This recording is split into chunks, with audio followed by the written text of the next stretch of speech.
Iya, oke, lanjut. Kang Edi kemarin sempat membahas ketika saat Sang Salik itu melakukan zikirnya, zikir ismuzat, ya. Zikir masih zikir muhadaroh, jadi zikirnya masih zikir menyebut asma Allah, Allah, Allah, Allah, atau Allah. Dan dalam Sang Salik mengalami transisi zikirnya, ada pengalaman-pengalaman yang luar biasa di dalam zikirnya. Yang kemarin salah satunya saat zikir ada benda jatuh, bahwa benda itu di meja terus bisa jatuh, kemudian dia bisa melihat sesuatu dan kemudian bisa melihat cahaya dan bahkan bisa melihat masa lalu atau masa depan dan lain sebagainya, yang notabene sesuatu yang wow dan itu luar biasa lah ya, karena mungkin kita baru mengalaminya atau memang itu satu pengalaman yang luar biasa ketika Sang Salik ahli zikir ini dalam perjalanannya. Bukan Kang Edi menyalahkan, jadi Kang Edi sudah mengalami hal itu sebelumnya. Jadi kalau masalah zikir tuh Kang Edi seneng karena Kang Edi sudah mengalami sebelumnya sejak tahun 2004 itu ya, udah mulai melakukan salik perjalanan. Itu masih tingkatan. Jadi Bismillah, itu sebuah tingkatan perjalanan menuju ke tingkat selanjutnya. Jadi hanya Kang Edi hanya menyarankan sesuai pengalaman saja, jangan terbelenggu, terpesona, terikat dengan kondisi keadaan saat kita berzikir melihat sesuatu yang wow-wow itu gitu loh.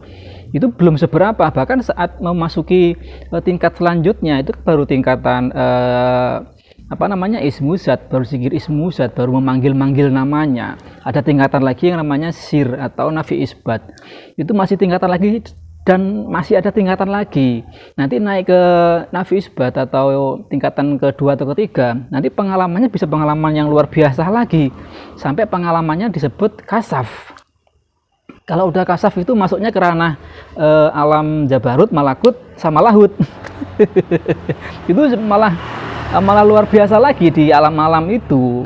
Sungguh sangat mungkin mempesona dan akan terpesona kita. Cuman tadi sekali lagi tangga perjalanan puncak itu belum sampai kita menuju ke sesuatu yang akan kita tuju, ke tujuan yang sebenarnya. Itu masih perjalanan, itu masih kalau di namanya jalan itu masih sebuah kelipan-kelipan lampu jalan saja. Ya memang indah ya, kelap-kelip lampu jalan kemudian dibentuk sedemikian rupa kita terlena.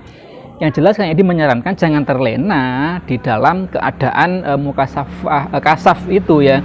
Jangan terlena dalam keadaan kasaf, karena akan terbukanya pintu tadi alam jabarut, malakut, dan lahut, di mana kega'iban-kega'iban yang memang tidak kasat mata akan tertampilkan dan akan kita alami.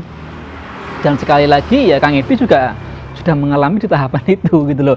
Yang jelas jangan mudah terpengaruh, jangan stuck di tempat itu, karena masih ada tangga naik lagi ke tempat kita betul-betul nanti sudah tidak ada lagi hal-hal yang macam-macam seperti itu, yang disebut pada tahapan nanti kita ke ahadiyah ya. Nanti di sana itu masih tahapan yang berikutnya. Jadi sekali lagi itu perjalanan proses yang seperti itu jalani dulu. Yang jelas Kang yang disampaikan jangan terlena dengan waktu Sang Salik ini menuju perjalanan zikirnya.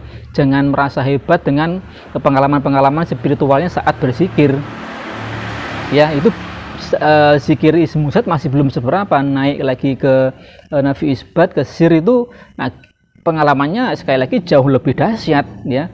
Nah disitulah kita akan dicoba, disitulah kita akan ditawari oleh Allah, itu kamu mau yang mana.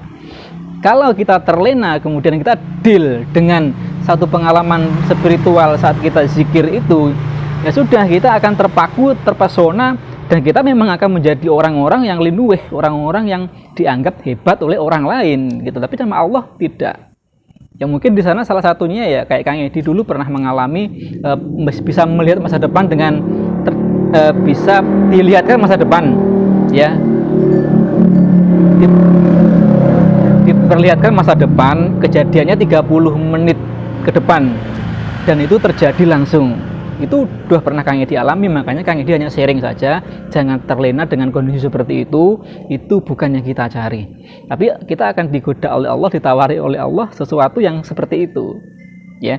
Kalau kita menerima deal dengan sesuatu itu, ya kita anggap kita menjadi orang hebat, kita menjadi orang lenueh, kita tetap berarti stop sampai di situ.